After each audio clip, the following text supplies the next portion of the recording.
తెలంగాణ రాష్ట్రంలో రోజు రోజుకు ఈ భూములకు సంబంధించినటువంటి విషయంలో చాలా హాట్ టాపిక్గా మారుతూ ఉంది.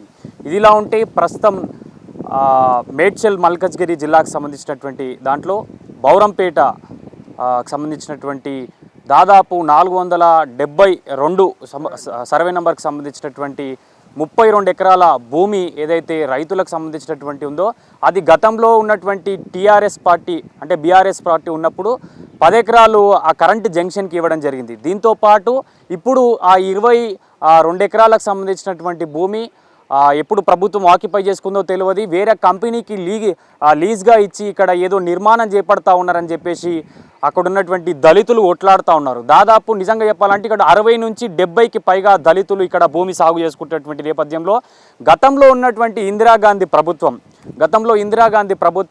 ఇక్కడ ఉన్నటువంటి దళితులకు కుటుంబ నియంత్రణ ఆపరేషన్లు చేపించుకుంటే ఏదైతే వాళ్ళకి సంబంధించినటువంటి విషయంలో భూములు ఇస్తామని చెప్పేసి ఏదైతే ప్రైజ్ మనీ కింద ఇట్లా చెప్పారో అప్పుడు వాళ్ళు ఎంబడివాడి మరి కుటుంబ నియంత్రణ ఆపరేషన్లు చేయించుకొని మరి మా బతికెట్లా ఏంటంటే ఇట్లా సాగు చేసుకోమని భూములు ఇస్తే ఇప్పుడు ఆ భూములను గుంజుకునేటువంటి పని చేస్తూ ఉన్నారు. ఇప్పుడు కూడా కాంగ్రెస్ పార్టీ ఉంది, అప్పుడు కాంగ్రెస్ పార్టీ ఉంది.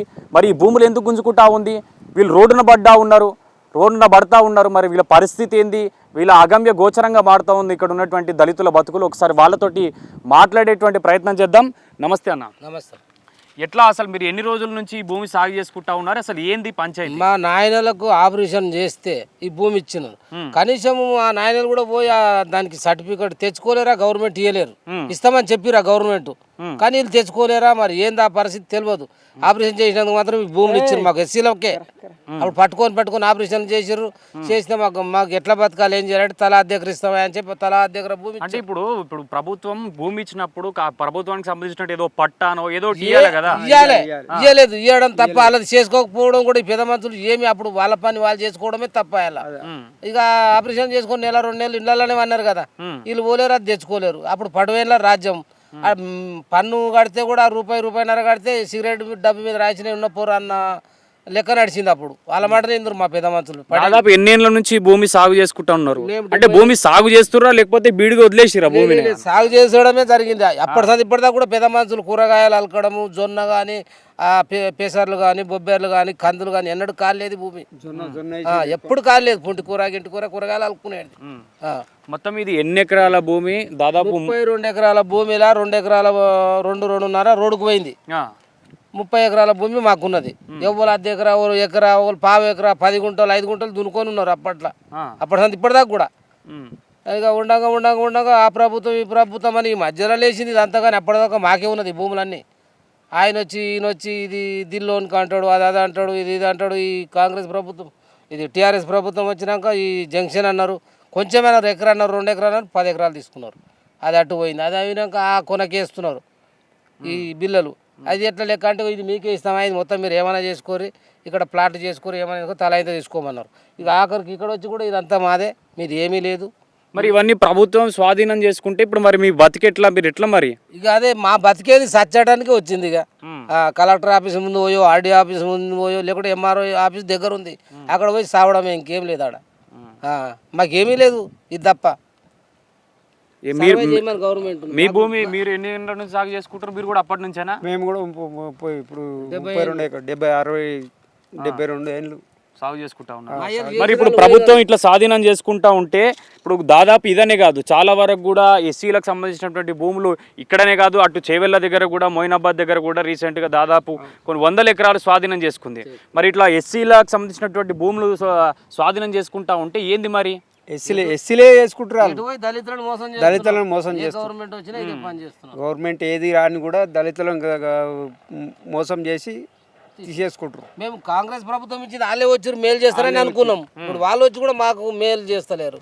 అదే మరి ఇంతకుముందు ఇప్పుడు ఇందిరాగాంధీ పీరియడ్ అంటే కాంగ్రెస్ పార్టీ, ఇప్పుడు రేవంత్ రెడ్డి కాంగ్రెస్ పార్టీ. మరి ఇప్పుడు కాంగ్రెస్ పార్టీ ప్రభుత్వం ఉంది, అప్పుడు కాంగ్రెస్ పార్టీ ప్రభుత్వం ఉంది. మరి వాళ్ళే ఇచ్చి అంటే ఇప్పుడు ఓ సామెత ఉంటది కదా, తిన్నకాడ కూడు నోరుకాడనే గుంజుకున్నట్టు. అంటే ఇది కదా, ఇప్పుడు ప్రభుత్వం మారింది, తెలంగాణ వచ్చింది, మాకు చేస్తారా అని అనుకున్నాం 10 ఏళ్ళు. అది పోయింది. అది పోయి ఆడు గుంజుకొని అట్టు చేసాడు. మళ్ళీ ఇదన్నా ఉన్నదన్నా చేస్తాడు. ఇప్పుడు ప్రభుత్వం అంటే ఈ ప్రభుత్వం వచ్చి ఇట్లా మోసం చేస్తాడు. ఇప్పుడు మీ ఏదైతే మీకు సంబంధించినటువంటి విషయంలో ఇప్పుడు భూములు అయితే స్వాధీనం చేసుకుంటా ఉన్నారు కదా, మరి మీ కార్యాచరణ ఏంది? తదుపరి కార్యాచరణ ఏంది? ఏ విధంగా కొట్లాడదాం అనుకుంటున్నారు? ఆ కార్యాచరణ ఏంది? సార్ మేము అనుకుంటున్నాము ఈ భూమి అన్న ఈ 8-10 ఎకరాలు ఉన్నది, ఈ ప్లాట్లు చేసుకుందాము, గవర్నమెంట్ మాకు మేలు చేస్తుంది, దీనికోసం బాగుపడతామని అనుకున్నాం. ఇక ఇప్పుడు ఇది కూడా గుంజుకుంటే దీనికోసం మేము ఏదో ఒక చర్య తీసుకోవాలి. అక్కడ పైదాకా పోయి కొట్లాడతాం, ఏనాడు పడి చేస్తాం, ఇక చేత కాకుండా ఏం చేస్తాం. రైట్. ఇది కనీసం ఏదైతే ఈ కాంగ్రెస్ పార్టీ ఉందో చిత్తశుద్ధితోటి ఆలోచించాలి. ఎందుకంటే ఇక్కడ ఉన్నటువంటి దళితులు ఎన్నో ఏళ్ళ నుంచి భూమి సాగు చేసుకుంటా ఉన్నారు. ఎకరం కానీ, పావు ఎకరం కానీ, అర్ధెకరం కానీ అట్లా సాగు చేసుకుంటూ వాళ్ళ జీవనం కొనసాగిస్తూ ఉన్నారు. గతంలో ఉన్నటువంటి ఇందిరాగాంధీ వాళ్ళ కుటుంబ నియంత్రణ ఆపరేషన్లు చేయించి మరి జనాభా పెరుగుతుందని చెప్పేసి కుటుంబ నియంత్రణ ఆపరేషన్లు చేయించి వాళ్ళకి భూములు కేటాయించింది. ఇప్పుడేమో భూములు లాక్కుంటా ఉన్నారు. కనీసం రేవంత్ రెడ్డి గారు మీ దగ్గర దాకా వస్తే చిత్తశుద్ధితో ఆలోచించి వీళ్ళ సమస్య పరిష్కారం చేసేటువంటి విధంగా ఆలోచించండి.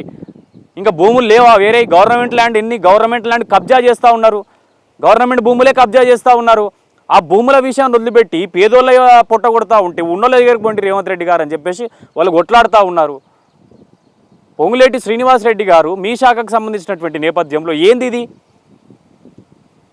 దయచేసి ఈ సమస్యని వెంటనే తగ్గుముఖం పట్టేలా చూడాలి. ఇక్కడ కూడా పెద్ద ఎత్తున రైతులు ధర్నా కార్యక్రమం అయితే చేస్తూ ఉన్నారు. బీడేది లేదుగా, ఎంతో అంత అలుకుతున్నాం. ఆకుకూరలు ఉన్నాయి, పంట చేసుకుంటాం. మా బోర్డు మా తాత ఇక్కడనే ఉన్నారు, మా తాతలు చేసిరు, మా నాయనలు చేసిరు. మేము కూడా ఇప్పుడు దీనికోసమే మేము పోరాడుతున్నాము.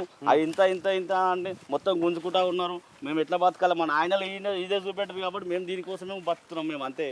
మేము ఇప్పుడు ఈరోజు మొత్తం గుంజుకుంటా మా ఆవేదన. మేము కంపల్సరీ ఏడు దాకా అయినా సరే మేము కొట్లాడతాము. ఏదైనా ఉంటే మా నాయనలు చెప్పిన తీరు ఇదిరా మాదా అంటే మేము దీన్ని చూసుకుంటూనే ఉన్నాం ఎన్ని రోజులు అంది. ఇవాళ మొత్తం ముట్టడి చేసి ఉన్నాం. ఇచ్చిన రాలే తీసుకున్నారు రాలా అంటే మేము ఎట్లా బతకాలో చెప్పు. మేమైతే ఇచ్చిన పర్సెంట్ ఇప్పుడైతే మేమైతే వేరే వాళ్ళకి అమ్మలేము, తీయలేము.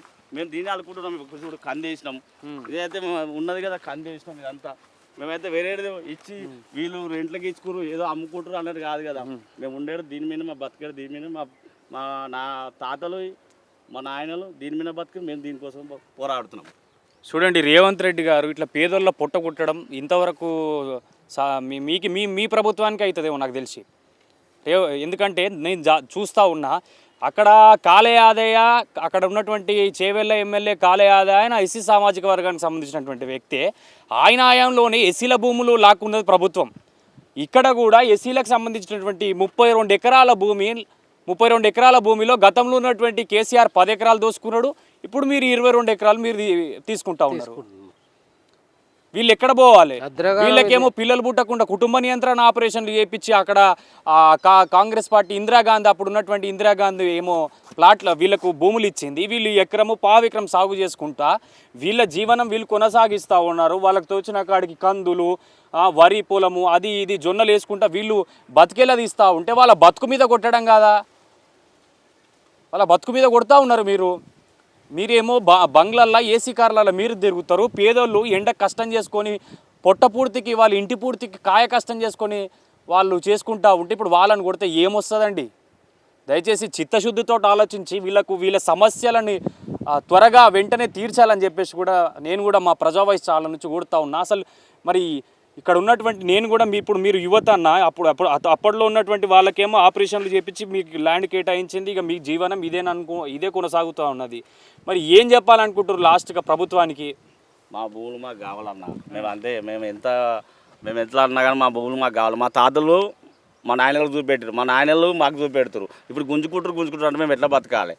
ఇచ్చిన వాళ్ళే తీసుకునేది వాళ్ళే అంటే మా బతుకులేంది చెప్పండి. మేమైతే బీడైతే పెట్టలేం కదా, అది అలుకుతున్నాం కదా. మా భూములు మాకు కావాలంతే. గుంజుకుంటారు అంటే మేము 7 దాకైనా ముట్టలిస్తాము. ఎంత అడిగాయినా సరే ఇంకా మొత్తం మా ప్రజలు అందరం కలిసి 7 గంటలు కలెక్టర్ ఆఫీస్ కాడికైనా ఎక్కడైనా ధర్నా చేస్తానికి సిద్ధంగా ఉన్నాం మేము. అప్పట్లో వాళ్ళు చదువుకోలేరు. అప్పట్లో వాళ్ళు చదువుకోలేక అప్పుడున్నటువంటి పెద్ద మనుషులు ఇక ప్రభుత్వం ఏది ఇస్తుంది, అరే భూమి ఇచ్చారుగా సాక్కోనికే చెలో అని చెప్పేసి గుట్టలు బుట్టలు ఏమున్నా కూడా మొత్తం మంచిగా క్లీన్ చేసుకొని వాళ్ళు పొలం సాగించుకున్నారు. ఇదిట్లా ఉంటే అప్పుడు పట్టాలు ఇవ్వలేరు, ఏమి ఇవ్వలేరు. పట్టాలు ఇస్తేనన్నా ఒడిచిపోవు, కోటుకొతే చెల్లుతావు. ఒక కాగితం ముక్క లేదు వాళ్ళ కాగితం ముక్క లేనిది చూసి పేదోళ్ళని చూసి అత్యరగతులను చూసి కొడతా ఉన్నది. ఉన్నోళ్ళ దగ్గర పోయి కొట్టాలి.